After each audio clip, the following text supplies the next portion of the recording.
আসসালামু আলাইকুম প্রিয় দর্শক, অন্য মঞ্চের আলাপচারিতায় আপনাদের সকলকে আমন্ত্রণ জানাচ্ছি। এই বক্তব্যের নাম দিয়েছি কর্নেল ওলি, এক পরাজিত রাজাকারের প্রতিমূর্তি। একটা নিষ্ঠুর নাম এবং আমার খারাপ লাগছে, কারণ রাজনীতির মাঠে আসলে আমাদের লোকজনকে সঠিক চেহারায় চিহ্নিত করতে হয়। যখন আমরা তাদেরকে সঠিক চেহারায় চিহ্নিত করি, কখনো কখনো আমাদের এটা পছন্দ হয় না। যেমন কর্নেল ওলি আজকে রাষ্ট্রপতি পদে নির্বাচন করে পরাজিত হয়েছে। ঠিক এই মুহূর্তে একজন পরাজিত লোককে এইভাবে তার শিরোনাম দেয়া, এটা আমার পছন্দ নয়, কিন্তু না দিয়েও আমি থাকতে পারলাম না। বাংলাদেশে আমরা যত ধরনের লোকজন দেখেছি, যাদের মধ্যে বেয়াদব হিসাবে সেরা একজন বেয়াদব ছিল কিন্তু এই কর্নেল ওলি। কার সাথে সে বেয়াদবি করেছে? সে কিন্তু বেয়াদবি আমার আপনার সাথে করলে আমি কিন্তু তাকে বেয়াদব হিসাবে বলতাম না। সে বঙ্গবন্ধুর সাথে বেয়াদবি করেছে, বঙ্গবন্ধু মানে জাতির পিতার সাথে বেয়াদবি করেছে, সে বঙ্গবন্ধু কন্যা শেখ হাসিনার সাথে বেয়াদবি করেছে। বঙ্গবন্ধুর সাথে যেই বেয়াদবি করুক, তাকে আমরা কখনো বেয়াদবের নিচে কখনো আমরা নামিয়ে আনবো না। সেই কর্নেল ওলি আজকে কিন্তু পরাজিত হলো। আর কর্নেল ওলি দেখেন, এই লোকটা চরম অহংকারী একটা বেয়াদব, অথচ এই লোকটা হাবিলদারের উপরে উঠতে পারলো না। সে নাকি এক সময় আর্মির হাবিলদার ছিল এবং সেটাই তার তরক্কি। বাকি কিছু হয়েছে মুক্তিযুদ্ধে যোগ দেয়া, জিয়াউর রহমান সাহেবের সাথে থাকা, এইভাবে করে করে সে কর্নেল হয়েছে। আজ পর্যন্ত কর্নেল ওলি মন্ত্রী হলো, এই হলো সেই হলো, বহু কিছু হয়েছে, রাজনৈতিক দল গঠন করেছে, কিন্তু আমার কখনোই কর্নেল ওলিকে তার অন্তত মুখের ভাষায় একজন হাবিলদারের চেয়ে বড় কিছু কখনো মনে হয়নি। এত উদ্ধত্যপূর্ণ আচরণ করে লোকটা।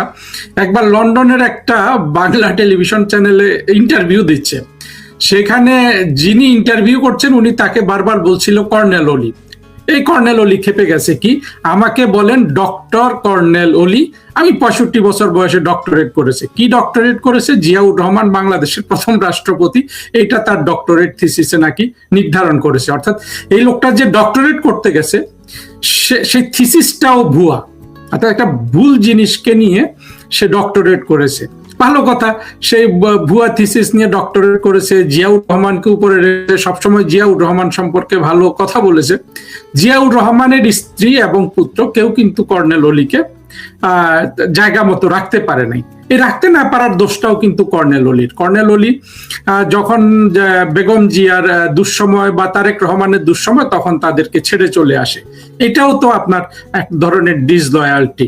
সেটা যদিও বিএনপির আর কর্নেল ওলির রাজনীতি, কিন্তু জিনিসটা হলো যে এটা কিন্তু আপনার একজন আপনার প্রভু বলুন বা আপনার গৃহস্বামীর যদি দুর্দিনে আপনি তাকে ছেড়ে দেন, সেটা কিন্তু নিষ্ঠুরতা এবং বেঈমানি। যাই হোক, কর্নেল ওলি আমাদের সমাজের একটা এম্বারাসমেন্ট। মুক্তিযোদ্ধা হিসাবে তার পরিচয়, সে এমনও দাবি করেছে মুক্তিযুদ্ধ তার কারণেই হয়েছে, জিয়াউর রহমানও মুক্তিযোদ্ধা, তার অবদান মানে মোট কথা হলো মুক্তিযুদ্ধ কর্নেল ওলি শুরু করেছে। এই বেটা থেকে এগুলাই আমরা শুনেছি। বঙ্গবন্ধু সরকার তাকে বীর বিক্রম উপাধি দিয়েছে, সেই সম্মানটা সে কিন্তু রাখতে পারেনি। এক সময় সে জামাত নিষিদ্ধ দল বলেছে, শেষ জীবনে এসে জামাতের রাষ্ট্রপতি পদে নির্বাচন করেছে। আমার আরেকটা জিনিস মনে হয় যে এই লোকগুলো রাষ্ট্রপতি পদেই নিশ্চিত পরাজয় জেনেও কেন এই কাজগুলা করে। যে সে তো জানতোই যে মির্জা ফখরুল ইসলাম আলমগীরের সাথে কর্নেল ওলি টিকবে না এই প্রতিযোগিতায়, তারপরও সে কিন্তু প্রতিযোগিতাটা করেছে। এটা অবশ্য অনেক যারা রাজনীতি করে তারা এই নির্বাচনী প্রতিযোগিতাটা করে নিশ্চিত হার জেনেও। এটার কি পজিটিভ দিক নেগেটিভ দিক আছে আমি জানি না। আমি মনে করি যে নিশ্চিত হার জেনে কেন একটা মানুষ সেই জায়গায় প্রতিযোগিতা করতে যায়, এটা কিন্তু রাজনীতিবিদদের বৈশিষ্ট্য হলেও এটা কিন্তু আমি এটাকে এক ধরনের নিশ্চিত পরাজয়, যেখানে সেখানেও প্রতিযোগিতা করা, এটা দিয়ে কি প্রতিষ্ঠিত করা হয় আমি ঠিক বুঝতে পারি না। আমার এই জিনিসটা বোঝার সক্ষমতা নাই। আমি মনে করি এটা একটা মানসিক ব্যাধি। যখন জানছে যে সে নিশ্চিতভাবে পরাজিত হবে, তারপরেও কেন সে প্রতিযোগিতা করবে?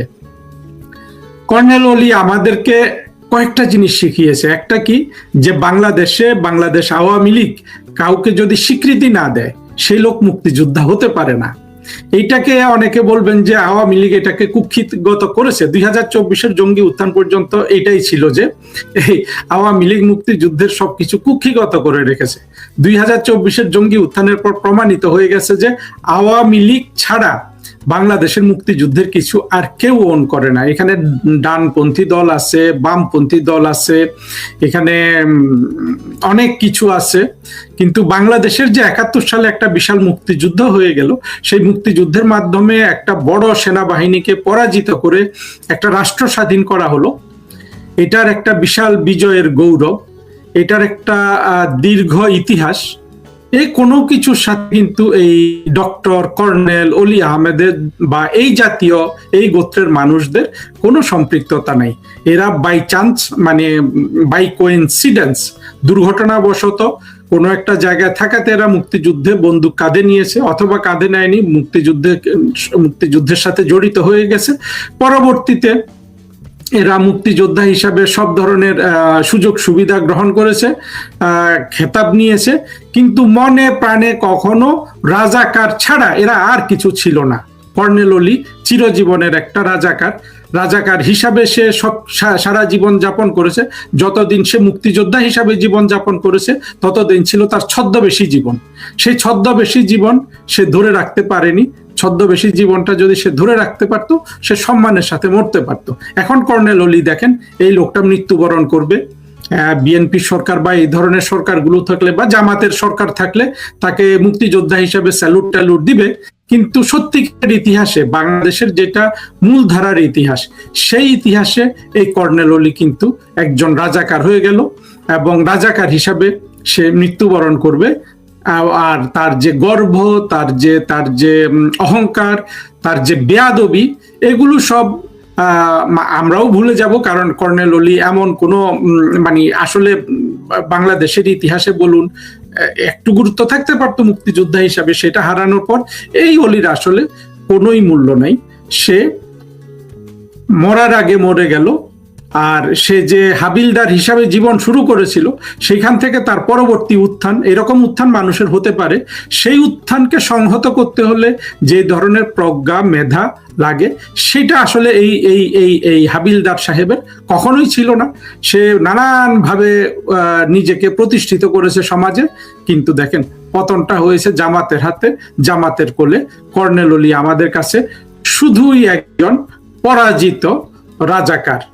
আর মির্জা ফখরুল ইসলাম সাহেবের সাথে কর্নেল অলির তুলনা করে লাভ নাই। আমি জানি মির্জা ফখরুল ইসলাম সাহেবকে অনেকে অনেক ধরনের কথা বলেন, চকা রাজাকারের পুত্র টুত্র বলেন, কিন্তু দেখেন মির্জা ফখরুল সাহেবের ওই গুণটা তো আছে। উনি কখনো মির্জা ফখরুলের কখনো কোনো বক্তব্যে, আমি কিন্তু কর্নেল অলি যে ধরনের বেয়াদবি করেছে, মির্জা ফখরুলের রাজনৈতিক বক্তব্য কিছু আছে, সমালোচনা তো করাই যায়, কিন্তু এইভাবে সরাসরি জামাতের পক্ষে যাওয়া,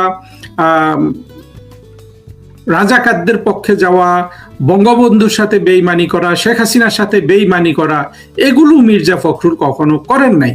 সুতরাং একটা মানুষ যদি আপনার তার কথায় শোভন থাকেন, ভদ্র থাকেন, সেগুলোরও আসলে এক ধরনের মূল্য আছে। সেই মূল্যটা অবশ্যই মির্জা ফখরুল অন্তত আমার কাছে পান, কিন্তু কর্নেল অলি আমার কাছে একটা বেয়াদব ছাড়া আর কিছুই নাই।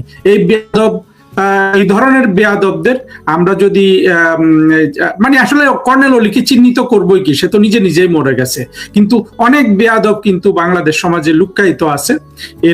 এরা ছদ্মবেশে থাকে, কিন্তু এদের সম্পর্কে আমাদের সচেতন হতে হবে। তো আমি মির্জা ফখরুল সাহেবকে অভিনন্দন জানাতে চাই, উনি রাষ্ট্রপতি নির্বাচিত হয়েছেন।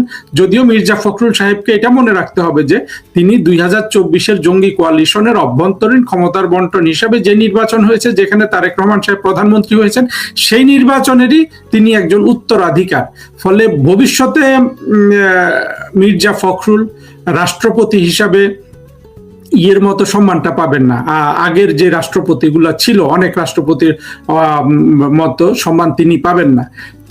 অর্থাৎ নির্বাচনটা তার অত্যন্ত ঠুনকো। একটা বাংলাদেশ সমাজের 50% লোকের কিন্তু মির্জা ফখরুলের রাষ্ট্রপতি নির্বাচনের কোনো ভূমিকা নাই। তবে এইটা তিনি নিজ গুণে মির্জা ফখরুল কিছুটা রিকভার করতে পারেন। সেটা তিনি রাষ্ট্রপতি হিসাবে কতদিন থাকবেন, এই তারেক রহমানের সরকারই বা কত দিন থাকবে। আমার তো ধারণা এই সরকার 1.5-2 বছরের বেশি থাকবে না, কমও থাকতে পারে। তো এই সময়টা মির্জা ফখরুল ইসলাম আলমগীর রাষ্ট্রপতি থাকবেন, তারপরেও কিছুদিন থাকবেন। অথবা তিনি যদি সত্যিকারের ঠিক স্ট্রং চরিত্রের মানুষ হন, যেটা তিনি এই পর্যন্ত দেখিয়ে গেছেন, সেটা হলে তিনি হয়তো এই তারেক রহমানের সরকার পড়ে গেলেও মির্জা ফখরুল হয়তো রাষ্ট্রপতি হিসাবে কন্টিনিউ করতেও পারেন। অতীতে আমরা দেখেছি অনেকে করেছে, আবার অনেকে তো অত্যন্ত বলবো যে কি বলবো, এমন রাষ্ট্রপতি আমরা পেয়েছি, সেটা সব দল থেকে। বিশেষ করে এই যে সর্বশেষ যে রাষ্ট্রপতি চুপ্পু, অত্যন্ত ন্যাক্কারজনক একটা মানুষ। তার নাকি সম্পত্তি ক্রোক হচ্ছে, এগুলা ক্রোক করে এগুলাকে রাস্তায় বসিয়ে দেওয়া দরকার। বাংলাদেশ 20 কোটি মানুষের দেশ, এখানে অসংখ্য আবর্জনা।